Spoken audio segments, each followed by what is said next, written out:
Hi hello friends, ಎಲ್ಲರಿಗೂ ನಮಸ್ಕಾರ. ನಾಗುಮಾಯಿ cooking ಚಾನಲ್ಗೆ ಸ್ವಾಗತ. ಪ್ಲೀಸ್ ನಮ್ಮ ಚಾನಲ್ನ ಸಬ್ಸ್ಕ್ರೈಬ್ ಮಾಡ್ಕೊಳ್ಳಿ, ಹಾಗೆ ನಮ್ಮ ಚಾನಲ್ನ ಬೆಲ್ಲೈಕನ್ನು ಕೂಡ ಕ್ಲಿಕ್ ಮಾಡಿ. ಬನ್ನಿ, ಇವತ್ತು ನಾನು ಮಾಡ್ತಿರೋ ರೆಸಿಪಿ ಬಂದು ಕ್ಯಾರೆಟ್ ಅನ್ನ ಉಪಯೋಗಿಸ್ಕೊಂಡು ಒಂದು ಸೂಪರ್ ಆಗಿ ಹೆಲ್ದಿ ಆಗಿರುವಂತಹ ಚಿತ್ರಾನ್ನ ಮಾಡಿ ತೋರಿಸ್ತಾ ಇದ್ದೀನಿ. ಚಿತ್ರಾನ್ನ ಒಂದೇ ತರ ಮಾಡಿ ತಿಂದು ತಿಂದು ಬೇಜಾರಾಗಿದ್ರೆ ಈ ರೀತಿ ಸಿಂಪಲ್ ಆಗಿ ಮನೆಯಲ್ಲಿ ಒಂದು 3-4 ಕ್ಯಾರೆಟ್ ಇದ್ರೆ ಈ ರೀತಿ ಚಿತ್ರಾನ್ನ ಮಾಡ್ಕೊಡಿ. ಟೇಸ್ಟ್ ಅಂತೂ ತುಂಬಾನೇ ಸಖತ್ತಾಗಿ ಕೂಡ ಇರುತ್ತೆ, ನೋಡೋಕ್ಕೂ ಕೂಡ ತುಂಬಾನೇ ಕಲರ್ಫುಲ್ ಆಗಿರುತ್ತೆ, ಹಾಗೆ ಆರೋಗ್ಯಕ್ಕೂ ಕೂಡ ತುಂಬಾನೇ ಒಳ್ಳೇದು. ಈ ರೀತಿ ಮಕ್ಕಳಿಗೆ ಚಿತ್ರಾನ್ನ ಕ್ಯಾರೆಟ್ ತಿನ್ನಲ್ಲ ಅನ್ನೋರ್ಗೆ ಈ ರೀತಿ ಕ್ಯಾರೆಟ್ ಅನ್ನ ಉಪಯೋಗಿಸ್ಕೊಂಡು ಒಂದೊಳ್ಳೆ ಡಿಫ್ರೆಂಟ್ ಸ್ಟೈಲ್ ಅಲ್ಲಿ ಚಿತ್ರಾನ್ನ ಮಾಡಿ ನೋಡಿ. ಟೇಸ್ಟ್ ಅಂತೂ ಸಖತ್ತಾಗಿ ಕೂಡ ಇರುತ್ತೆ, ಮಾಡೋದು ಕೂಡ ತುಂಬಾನೇ ಸುಲಭ. ಜಸ್ಟ್ ಒಂದ್ 3 ಕ್ಯಾರೆಟ್ ಇದ್ರೆ ಸಾಕು, ತಟ್ಟೆನೆ ಈ ಚಿತ್ರಾನ್ನ ಮಾಡ್ಕೊಂಡು ತಿನ್ಬೋದು. ಬನ್ನಿ, ಇವಾಗ ಇದನ್ನ ಯಾವ ರೀತಿ ಮಾಡೋದು ಅಂತ ನೋಡ್ಕೊಂಡ್ ಬರೋಣ. ಮೊದಲಿಗೆ ಗ್ಯಾಸ್ ಅನ್ ಮಾಡಿ ಒಂದು ಕಡಾಯಿನ ಬಿಸಿ ಮಾಡಕ್ಕೆ ಇಟ್ಟು, ಕಡಾಯಿ ಬಿಸಿಯಾಗಿದ ನಂತರ ನಾನಿಲ್ಲಿ ಒಂದ್ 5 ರಿಂದ 6 ಟೇಬಲ್ ಸ್ಪೂನ್ ಆಗೋಷ್ಟು ಎಣ್ಣೆ ಹಾಕೊಂಡಿದ್ದೀನಿ. ಎಣ್ಣೆ ಸ್ವಲ್ಪ ಲೈಟ್ ಆಗಿ ಬಿಸಿಯಾಗಿದ ನಂತರ 1.5 ಟೇಬಲ್ ಸ್ಪೂನ್ ಆಗೋಷ್ಟು ಉದ್ದಿನ ಬೇಳೆ, ಹಾಗೆ 1 ಟೇಬಲ್ ಸ್ಪೂನ್ ಆಗೋಷ್ಟು ಕಡಲೆಬೇಳೆನ ಹಾಕೊಂಡು ಈ ಕಂದು ಬಣ್ಣ ಬರಬೇಕು ಅಲ್ಲಿ ತನಕ ಫ್ರೈ ಮಾಡ್ಕೋಬೇಕಾಗತ್ತೆ. ಇಲ್ಲಿ ನಾನು ಈ ಚಿತ್ರಾನ್ನಕ್ಕೆ ಕಡಲೆ ಬೀಜನ ಉಪಯೋಗಿಸ್ತಾ ಇಲ್ಲ, ನಿಮ್ಗೆ ಇಷ್ಟ ಇತ್ತು ಅಂದ್ರೆ ಹಾಕೊಳ್ಳಿ. ಬಟ್ ಈ ಚಿತ್ರಾನ್ನಕ್ಕೆ ಕಡಲೆ ಬೀಜನ ಸ್ಕಿಪ್ ಮಾಡ್ಕೊಳ್ಳಿ, ಟೇಸ್ಟ್ ಕೂಡ ತುಂಬಾನೇ ಚೆನ್ನಾಗಿರುತ್ತೆ. ಇದೆರಡೂ ಕೂಡ ಫ್ರೈ ಮಾಡ್ಕೊಂಡಿದ ನಂತರ ಖಾರಕ್ಕೆ ಅನುಗುಣವಾಗಿ ಒಂದ್ 8 ರಿಂದ 9 ಹಸಿಮೆಣಸಿಕಾಯಿನ ಮಧ್ಯಕ್ಕೆ ಈ ರೀತಿ ಕಟ್ ಮಾಡಿ ಹಾಕೊಂಡು ಎಣ್ಣೆಲಿ ಸ್ವಲ್ಪ ಲೈಟ್ ಆಗಿ ಹಸಿಮೆಣಸಿಕಾಯಿನ ಫ್ರೈ ಮಾಡ್ಕೋಬೇಕಾಗತ್ತೆ. ಎಣ್ಣೆಲಿ ಈ ತರ ಹಸಿಮೆಣಸಿಕಾಯಿನ ಫ್ರೈ ಮಾಡ್ಕೊಂಡಿದ ನಂತರ 1 ಟೇಬಲ್ ಸ್ಪೂನ್ ಆಗೋಷ್ಟು ಸಾಸಿವೆ, ಒಂದ್ ಅರ್ಧ ಟೇಬಲ್ ಸ್ಪೂನ್ ಆಗೋಷ್ಟು ಜೀರಿಗೆ, ಒಂದ್ 10 ರಿಂದ 12 ಗೋಡಂಬಿನ ಹಾಕೊಂಡಿದ್ದೀನಿ. ಹಾಗೆ 1 ಗಂಟೆ ಬೆಳ್ಳುಳ್ಳಿನ ಸಿಪ್ಪೆ ಎಲ್ಲ ರಿಮೂವ್ ಮಾಡಿ ಆದಷ್ಟು ಚಿಕ್ಕದಾಗಿ ಕಟ್ ಮಾಡಿ ಹಾಕೊಂಡು ಇದನ್ನೆಲ್ಲಾನು ಕೂಡ ಎಣ್ಣೆಲಿ ಒಂದ್ 3 ರಿಂದ 4 ನಿಮಿಷ ಫ್ರೈ ಮಾಡ್ಕೋಬೇಕಾಗತ್ತೆ.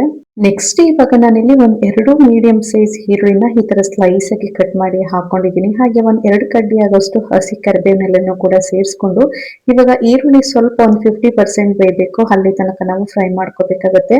ನಾನ್ ಮಾಡ್ತಿರೋ ಕ್ವಾಂಟಿಟಿ ಏನಿಲ್ಲ ಅಂದ್ರೆ ಒಂದು 5 to 6 ಮೆಂಬರ್ಸ್ ಆಗೋಷ್ಟು ಮಾಡ್ತಾ ಇದ್ದೀನಿ. ಇದನ್ನ ಒಂದೇ ಸಲ ಕೂಡ ಮಾಡ್ಕೊಂಡು ಸ್ಟೋರ್ ಮಾಡಿ ಇಟ್ಕೋಬಹುದು, ಏನಿಲ್ಲ ಅಂದ್ರೆ ಒಂದ್ ವಾರ ತನಕ ಇಟ್ಕೊಂಡು ನಾವು ಈ ಚಿತ್ರಾನ್ನ ಮಾಡ್ಕೊಂಡು ತಿನ್ಬಹುದು. ನೋಡಿ, ಇವಾಗ ಈರುಳ್ಳಿನೂ ಕೂಡ ಒಂದ್ 50% ಫ್ರೈ ಆಗಿದೆ, ಇಷ್ಟಾದ್ರೆ ಸಾಕು. ಇವಾಗ ನಾನಿಲ್ಲಿ 1 ಕಪ್ ಆಗೋಷ್ಟು ಕ್ಯಾರೆಟ್ ಅನ್ನ ನೀಟಾಗಿ ವಾಶ್ ಮಾಡ್ಕೊಂಡು ಈ ತರ ತುರಿದ್ಬಿಟ್ಟು ಹಾಕೊಳ್ತಾ ಇದೀನಿ. ಕ್ಯಾರೆಟ್ ಅನ್ನ ಸ್ವಲ್ಪ ಜಾಸ್ತಿನೇ ಹಾಕೊಳ್ಳಿ, ಅವಾಗೇನೆ ಈ ಕ್ಯಾರೆಟ್ ಚಿತ್ರಾನ್ನ ನೋಡಕ್ಕೂ ಚೆನ್ನಾಗಿರುತ್ತೆ, ಹಾಗೆ ತಿನ್ನಕ್ಕೂ ಕೂಡ ತುಂಬಾನೇ ಹೆಲ್ದಿಯಾಗಿ ಕೂಡ ಇರುತ್ತೆ, ಸಖತ್ ಟೇಸ್ಟ್ ಕೂಡ ಇರುತ್ತೆ. ಇವಾಗ ಈ ಕ್ಯಾರೆಟ್ ಅನ್ನ ಎಣ್ಣೆಲಿ ಒಂದ್ 3 ರಿಂದ 4 ನಿಮಿಷ ಎಣ್ಣೆಲೆ ಫ್ರೈ ಮಾಡ್ಕೋಬೇಕಾಗತ್ತೆ. ಇಲ್ಲಿ ಯಾವುದೇ ರೀತಿ ನೀರನ್ನ ಹಾಕಂಗಿಲ್ಲ, ಆ ಎಣ್ಣೆಲೆ ಕ್ಯಾರೆಟ್ ಅನ್ನ ಕ್ಲೀನ್ ಆಗಿ ಫ್ರೈ ಮಾಡ್ಕೋಬೇಕಾಗತ್ತೆ. ಇವಾಗ ಈ ತರ ಫ್ರೈ ಮಾಡ್ಕೊಂಡಿದ ನಂತರ ಒಂದ್ 2 ಟೇಬಲ್ ಸ್ಪೂನ್ ಆಗೋಷ್ಟು ಕೊತ್ತಂಬರಿ ಸೊಪ್ಪನ್ನ ನೀಟಾಗಿ ವಾಶ್ ಮಾಡ್ಕೊಂಡು ಚಿಕ್ಕದಾಗಿ ಕಟ್ ಮಾಡಿ ಹಾಕೊಂಡಿದ್ದೀನಿ. ಹಾಗೆ ಒಂದ್ 2 ಟೇಬಲ್ ಸ್ಪೂನ್ ಆಗೋಷ್ಟು ತೆಂಗಿನಕಾಯಿನ ಪೀಸ್ಗಳನ್ನ ಚಿಕ್ಕದಾಗಿ ಕಟ್ ಮಾಡಿ ಹಾಕೊಂಡಿದ್ದೀನಿ. ಇವಾಗ ರುಚಿಗೆ ತಕ್ಕಷ್ಟು ಉಪ್ಪನ್ನ ಹಾಕೊಂಡು ಹಾಗೆ ಸ್ವಲ್ಪ ಅರಿಶಿನ ಪುಡಿಯನ್ನು ಸೇರಿಸ್ಕೊಂಡಿದ್ದೀನಿ.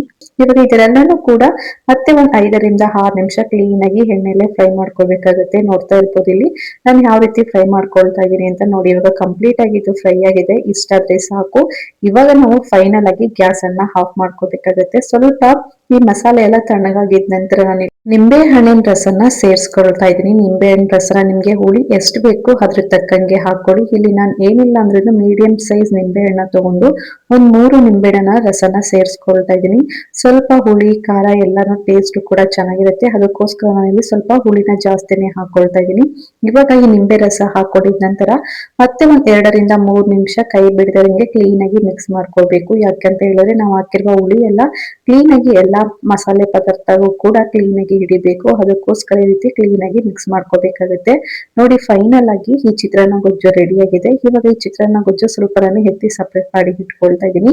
ಈ ಗೊಜ್ಜನ್ನ ಒಂದು ಹೇರ್ ಕಂಟೆಂಟ್ ಬಾಕ್ಸ್ ಹಾಕಿ ಇಟ್ಕೊಂಡು ನಮ್ಗೆ ಯಾವಾಗ ಬೇಕೋ ಅವಾಗ ರೈಸ್ ಅನ್ನ ಮಾಡ್ಕೊಂಡು ಈ ಗೊಜ್ಜನ್ನ ಸರ್ವ್ ಮಾಡ್ಕೊಂಡು ತಿನ್ಬೋದು. ನೋಡಿ, ಇವಾಗ ನಾನು ಫಸ್ಟೇನೆ ರೈಸ್ ಅನ್ನ ಬಿಡಿ ಬಿಡಿಯಾಗಿ ರೆಡಿ ಮಾಡಿ ಇಟ್ಕೊಂಡಿದ್ದೆ. ಬಿಸಿ ರೈಸ್ನೇ ಹಾಕಕ್ ಹೋಗ್ಬಾರ್ದು, ರೈಸ್ ಅನ್ನ ಸ್ವಲ್ಪ ತಣ್ಣಗಾಗಿದ ನಂತರ ಈ ಗೊಜ್ಜು ಜೊತೆಗೆ ಹಾಕೊಂಡು ಕ್ಲೀನ್ ಆಗಿ ಮಿಕ್ಸ್ ಮಾಡ್ಕೋಬೇಕಾಗತ್ತೆ.